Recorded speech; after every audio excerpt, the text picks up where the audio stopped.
अस्सलामुअलैकुम। आज की इस वीडियो में हम आपके साथ कुर्बानी के गोश्त से बदबू दूर करने की ज़बरदस्त टिप्स शेयर कर रहे हैं।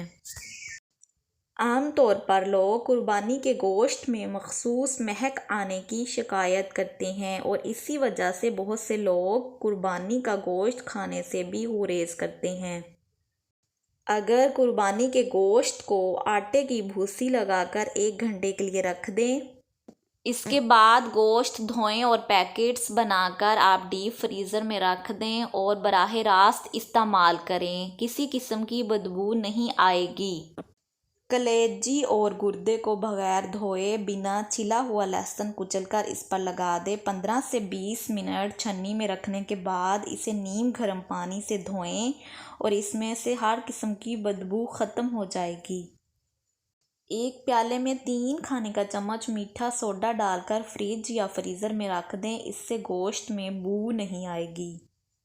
उम्मीद है आपको आज की वीडियो पसंद आएगी। वीडियो पसंद आए तो वीडियो को लाइक, शेयर और सब्सक्राइब करें। शुक्रिया।